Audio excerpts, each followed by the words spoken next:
Lucas 9:57. O tema da minha mensagem hoje é o preço de servir a Deus. Sim, existe um preço a ser pago por mim e por você se nós queremos de fato servir a Deus. Este evangelho de que você vem e você não precisa abandonar nada, largar nada, não é evangelho. O evangelho constantemente vai nos confrontar. O evangelho constantemente vai pôr a nossa vida em xeque. E nós vamos ter que mudar muitas coisas em relação à nossa vida anterior. Porque se isso não acontece na nossa vida, se você vem para a igreja e depois de anos você continua do mesmo jeito, falando as mesmas coisas, com os mesmos tipos de amigo, com o mesmo tipo de pensamento, com o mesmo tipo de roupa, com o mesmo tipo de tudo. Talvez não é o evangelho que você está ouvindo. Você está ouvindo um coach, um palestrante de autoajuda, porque para servir a Deus de verdade há um preço e não é barato. Vamos lá. Lucas capítulo 9, versículo 57, diz assim a palavra do Senhor. Quando ia pelo caminho, um homem lhe disse: eu te seguirei aonde quer que fores. Jesus lhe respondeu: as raposas têm as tocas e as aves do céu têm ninhos, mas o filho do homem não tem onde descansar a cabeça. E disse ao outro, segue-me. Mas ele respondeu: permite primeiro que vá sepultar o meu pai. Jesus lhe respondeu: deixa que os mortos sepultem os seus mortos, tu, porém, vai e anuncia o reino de Deus. Verso 61. E outro disse: Senhor, eu te seguirei, mas deixa primeiro despedir da minha família. Jesus, porém, lhe respondeu: ninguém que põe a mão no arado e olha para trás é apto para o reino de Deus. Olha para cá. Para você entender o que eu vou falar hoje aqui, você precisa entender o contexto que está sendo falado, ou seja, a pregação anterior e a que vai vir domingo que vem, né, no próximo domingo, se Deus permitir a gente aqui. Mas é necessário que você entenda todo o contexto aqui, porque Lucas, ele organiza o evangelho ali um pouco diferente de Mateus. Mateus, ele segue uma linha um pouco mais cronológica em relação aos fatos, né? Vai acontecendo, ele vai escrevendo. Lucas, às vezes, ele junta temas que não são cronológicos. Olha, esse assunto tem a ver com aquele, por mais que foi falado depois, vamos passar para cá. Então, é importante você entender aqui a questão do contexto. Semana passada, eu terminei dizendo sobre o que é vocação. Vocação, e eu citei aquele versículo onde Jesus Cristo diz que as pessoas olhavam para ele e viam em seu rosto a intrépida resolução de ir a Jerusalém. Ou seja, as pessoas olhavam no rosto de Jesus Cristo e sabiam, ele está indo para Jerusalém. É algo até meio difícil de explicar, né? Como assim? A pessoa olha para você e te vê determinado a fazer algo. Foi exatamente o que ele fez. O nosso Senhor, ele tinha uma vocação. E qual era a sua vocação? Obedecer o Pai e morrer. Este era o seu chamado. Jesus, de fato, como um cordeiro, nasceu para ser abatido. Este é o seu grande objetivo de vida. E foi isto que ele acabou fazendo. Certa feita, os parentes de Jesus Cristo dizem assim: olha, se você quer ficar famoso, se você quer que as pessoas conheçam, vá a Jerusalém. Não fique só aqui na Galileia, aqui é interior, você precisa ir para a capital. E Jesus, de fato, foi. E ele poderia ir por duas motivações: ambição ou vocação. Ambição porque os grandes estão na capital. Você já viu pastor que traz a revelação para outro pastor que ele vai ser pastor no interior? Normalmente é só nas capitais, né? Porque é lá que está o povo. Ninguém, eu fui chamado para ser pastor em Pinda. Já ouviu alguém receber uma revelação dessa? Não existe. Por quê? É só São Paulo, os States, só para esse lugar. Mas Jesus Cristo, ele vai para lá com o único objetivo de obedecer a Deus. E aqui no versículo 57, como nós lemos assim: quando iam pelo caminho, um homem lhe disse: eu te seguirei aonde quer que fores. A conversão, minha e sua, é muito mais do que cultuar a Deus nos dias de domingo.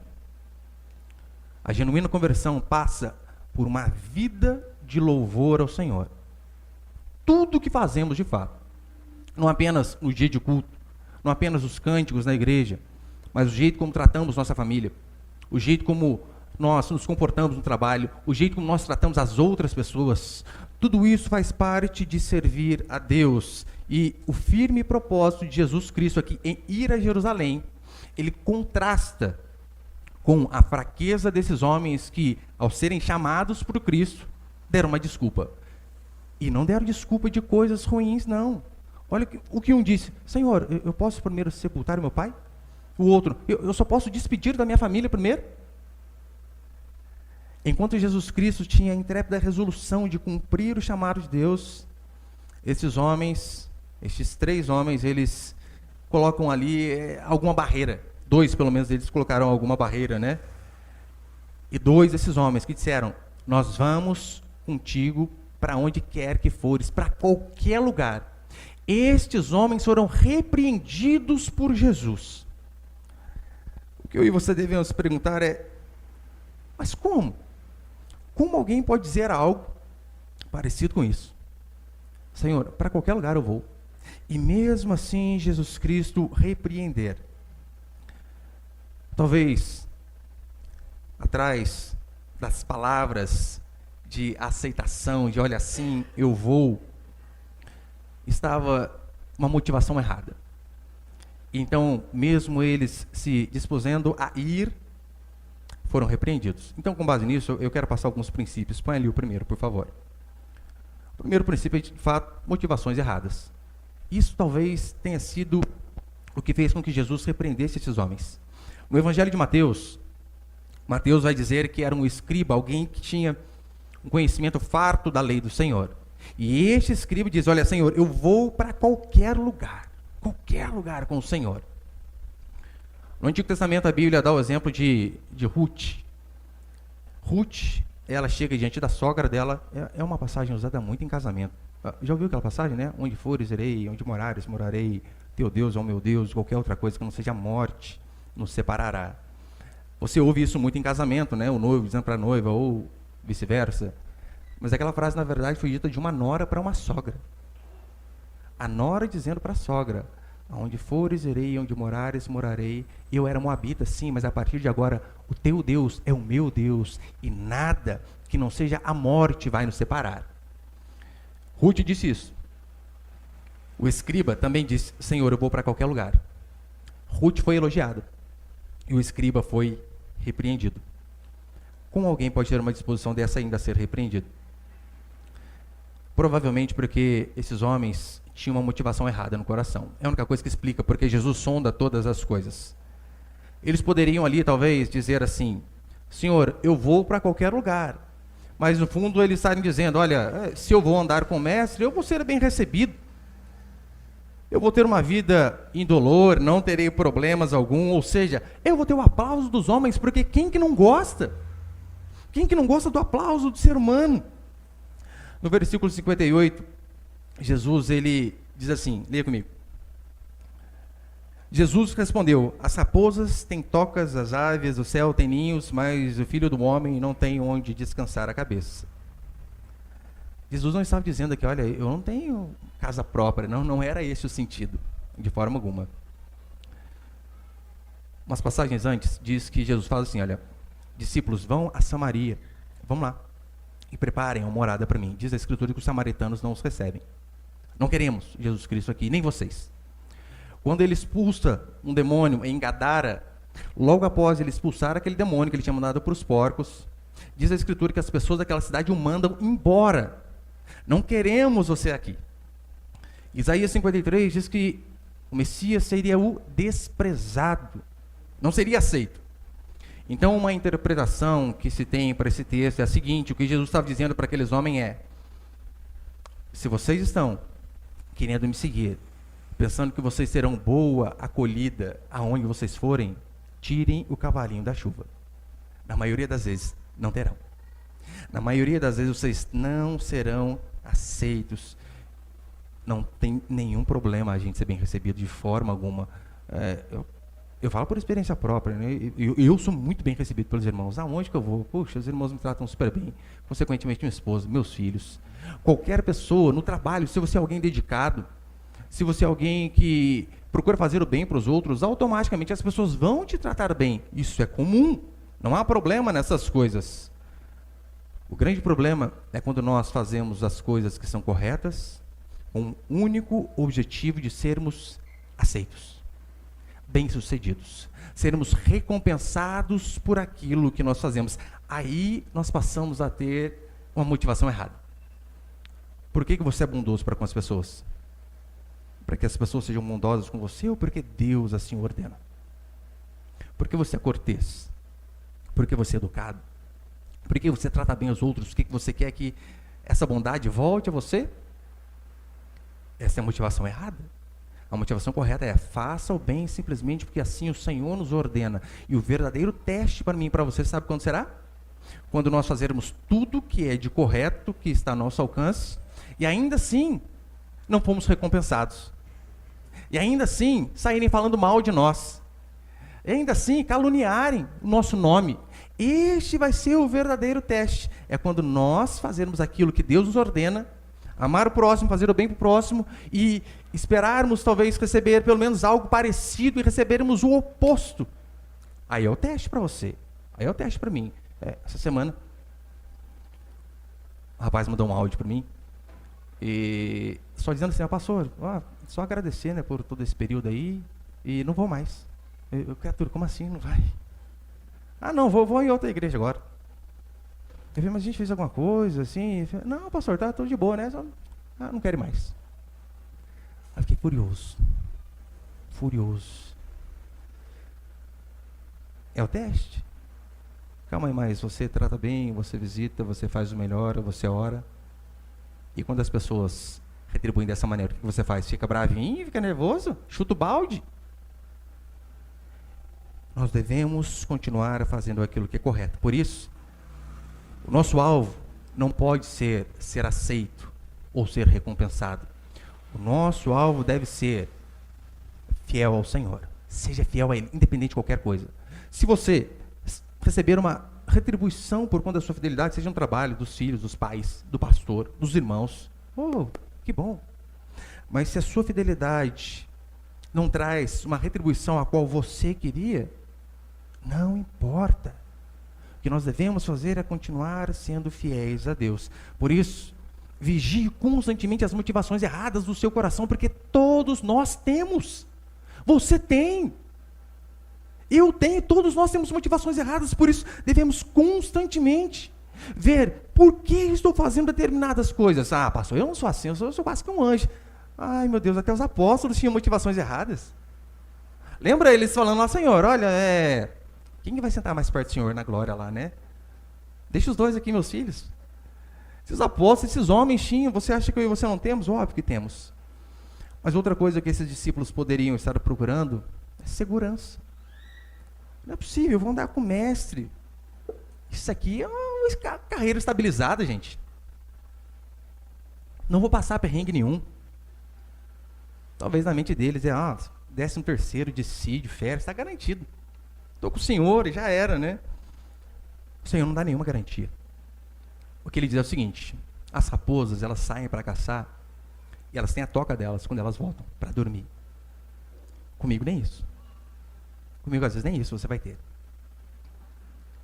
Nós confiamos na provisão do Senhor, dia após dia. Eu sei que o ser humano, né, ele gosta de mais segurança. Todos nós amamos. Você é assim. A própria palavra instabilidade nos faz balançar. O ser humano detesta a insegurança. É por isso que ele faz seguro de vida.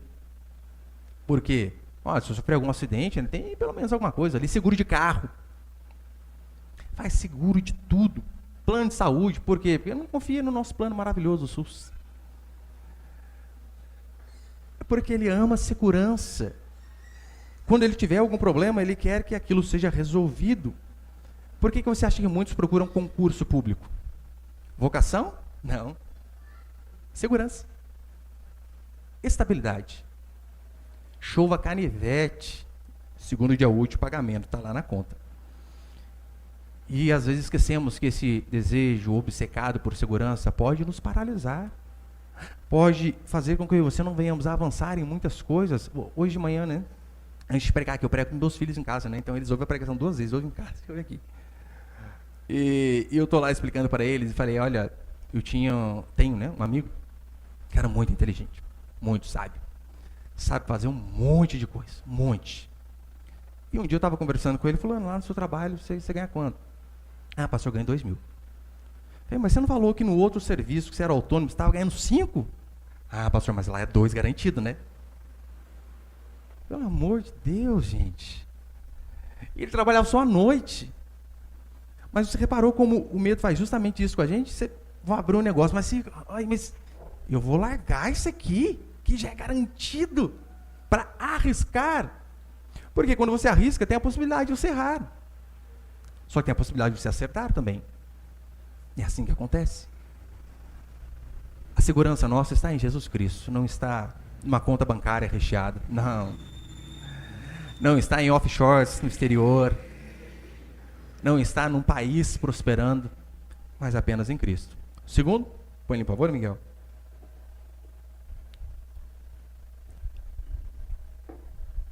Segundo princípio, adiando o discipulado. Versículo 59 vai dizer assim.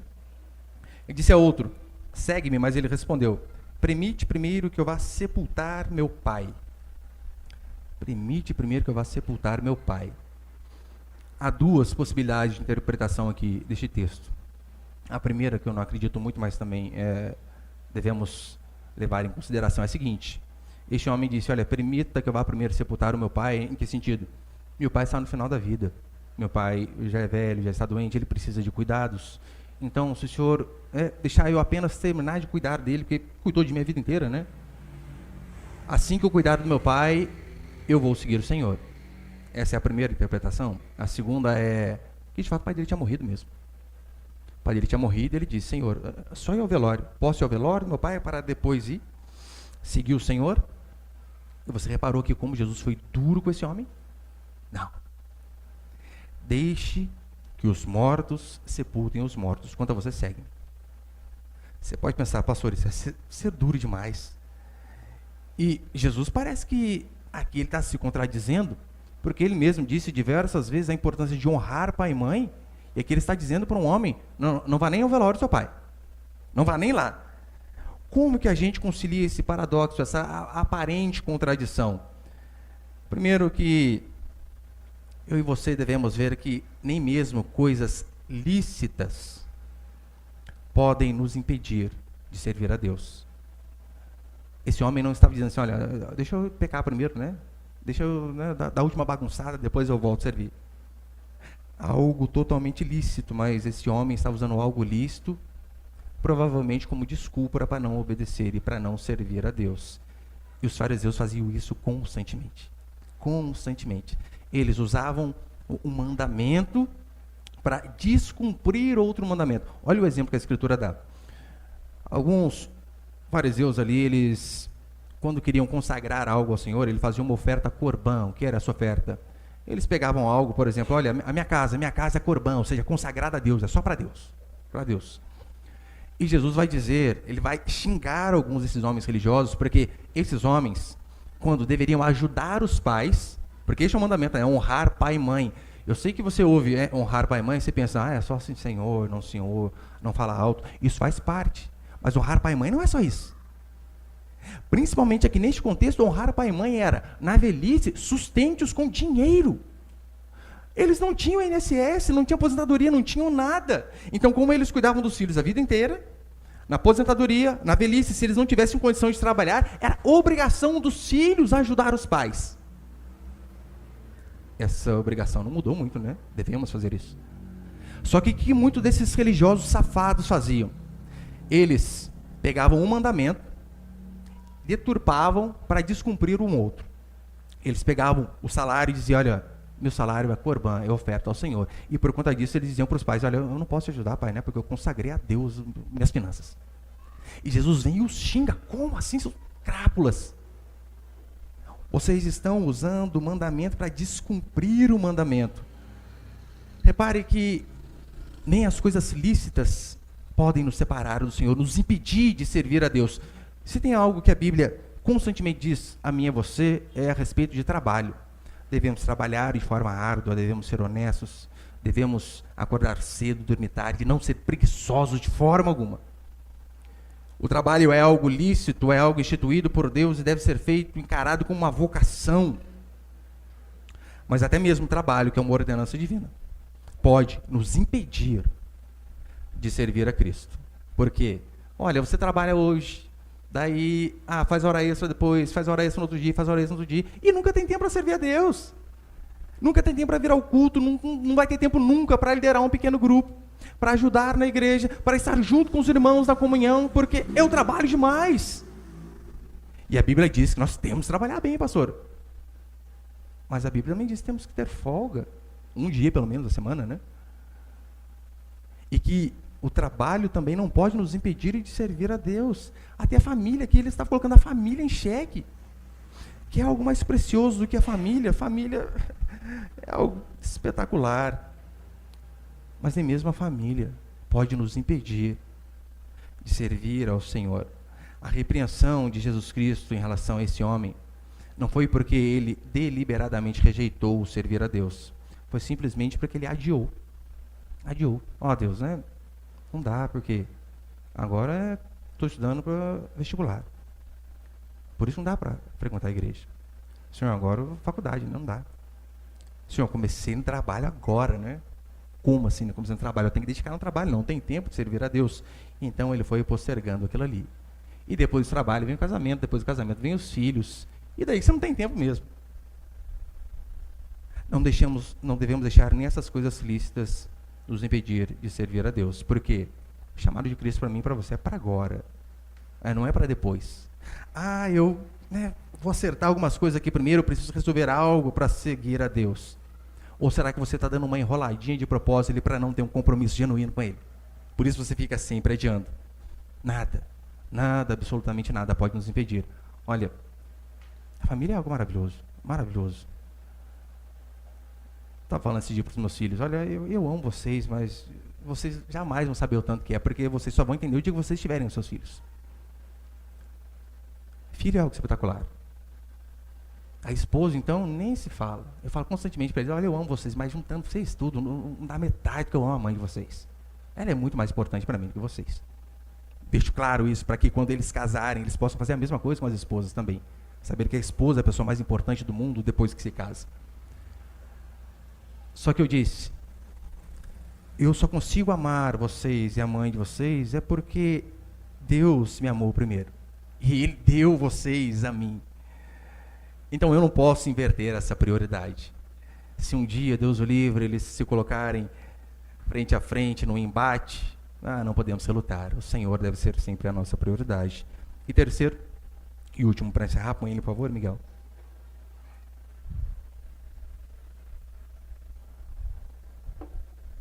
Terceiro e último princípio, um coração dividido. Em que sentido? Olha o que o homem disse, deixe-me apenas dar a Deus a minha família. Onde está o erro nisso aqui? Não há. Senhor, eu vou só passar ali, pegar, a malinha, dar um tchauzinho. Pode? Algum pecado nisso? Nenhum. Só que lembrando, Jesus sonda os nossos corações. E o desses homens também.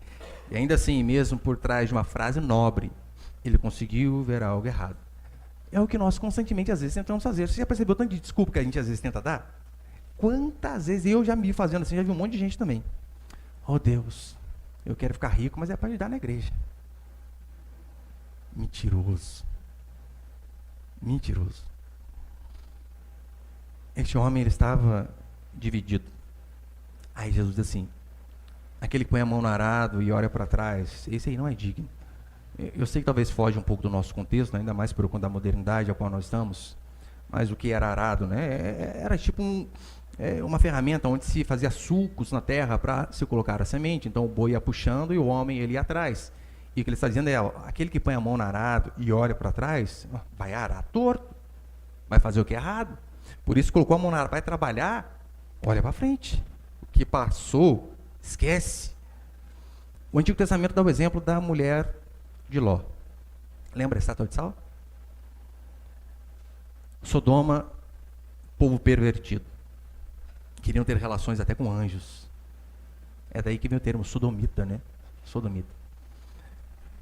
Diz a Escritura que o Senhor tira os seus dali e diz, olha, venham, mas não olhem para trás.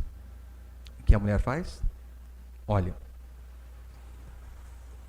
Ela olhou talvez para, igual meu filho falou para mim hoje, pai, acho que ela olhou para ver um espetáculo, Nossa, devia ser muito louco o negócio, fogo para lá e para cá. Eu falei, eu acho que não. Mas algumas possibilidades, claro que há, né? Essa pode ser uma, claro que pode. Mas talvez ela, saindo de Sodoma, olhou para trás e disse, cara, o povo é perdido. Mas tem uns barzinhos bons à noite lá, hein? Puxa vida, aquele choppzinho lá é algo maravilhoso. Dê uma olhadinha. Talvez é o homem que ele diz, eu quero servir a Deus. Mas ele não quer largar aqueles amigos que não prestam, que só ensinam perversidade, besteiras, que não acrescentam nada de bom. Ele quer continuar no grupinho do WhatsApp, ele quer continuar amigo de todo mundo, não quer cortar relações com pessoas que não trazem nada de bom. Não estou dizendo que você não vai falar nunca mais, até mesmo porque como que a pessoa vem para Deus se você não falar? A questão é ser influenciado, frequentar os mesmos lugares, andar junto. Isso não pode, óbvio que não. É um homem que faz isso, é a mulher que ela está lá. Oh Deus, eu quero servir a Ti, mas eu gosto tanto desse decote. Ai, como assim vou deixar para trás? Como? Vou largar essa roupinha curta, tem que aproveitar que o corpo ainda está bom, porque depois a tendência é ficar ruim. Como assim? Não vou usar mais biquíni na praia, aleluias. Não pode ser verdade isso. Então, ela até quer servir a Deus, mas não quer largar a mão da sensualidade, da impureza, da perversidade. Ela continua olhando para Sodoma, longe da modéstia, mas abraçado à sensualidade, mas dizendo, eu me sinto bem. É assim que eu me sinto bem. É claro, irmãos, eu citei aqui alguns exemplos negativos, mas repare, o texto não fala de exemplos negativos. O texto fala de coisas lícitas, permitidas.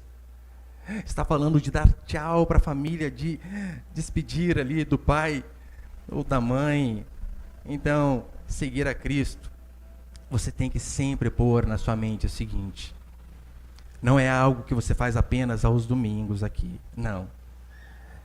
É um absurdo as pessoas que elas dividem, a vida cristã, a vida de domingo, e de quarta é uma, mas ele sai daqui, daí parece que vira a chavinha, agora é outro. Não, no serviço é uma coisa, é o sagrado, está aqui. Outra coisa é minha vida normal, Não existe vida normal, a nossa vida é para Deus. O seu trabalho é para Deus. O seu comportamento, o seu linguajar, a sua diversão, o seu lazer, todas essas coisas devem ser para a glória de Deus. É por isso que o servir a Deus, ele vai muito além do que um culto de domingo, mas é algo que deve realmente consumir todo o meu e o seu ser. Eu daqui a alguns domingos eu vou falar especificamente sobre roupa, e eu falo justamente sobre isso. Olha, quer saber se uma roupa é adequada ou não para você ir a uma festa? É só você perguntar, eu viria ao culto com ela? De domingo? Se você, puxa, acho que não, então não é uma roupa boa para você ir para lugar nenhum. Lugar nenhum. Não devemos aceitar esse mar cultural invadindo as igrejas e andarmos pelo mesmo caminho, sendo que Jesus nos chama justamente para sermos diferentes. Porque convenhamos, deve ser tão desagradável, a pessoa vai lá no seu serviço e de repente você fala que você é crente, ela toma um susto. É sério? Não acredito. Você é crente? Deve ser terrível isso. Horrível. Todavia, quando pessoas, mesmo sem nós falarmos uma palavra sequer, elas veem a diferença em nós pelo comportamento, pelo linguajar. Eu falo para você, meu irmão, eu já tive no lado da perdição também, é óbvio, Eu percebi essas coisas. Eu lembro lá que no batalhão que eu servia, era impressionante. Hora do almoço, todo mundo, porque na época não tinha tanto celular ainda, Tinha, mas não tinha muita coisa. Era mais revista mesmo. Hora do almoço, soldadaiada lá, tudo vendo revista de pornografia, tudo. E sempre tinha uns 2 ou 3 ali que estavam estudando, estavam separados deles, o pessoal chegava falando besteira, ele não ria. E eu percebia que, olha, esses daqui são diferentes. E quando acontecia algum problema com qualquer um, na família, morte, enfermidade, alguma coisa, você acha que aqueles perdidos como eu era, recorriam a quem? Aqueles outros iguais a ele? Ou aqueles que eram diferentes? É por isso que eu e você devemos nos comportar de fato como Daniel.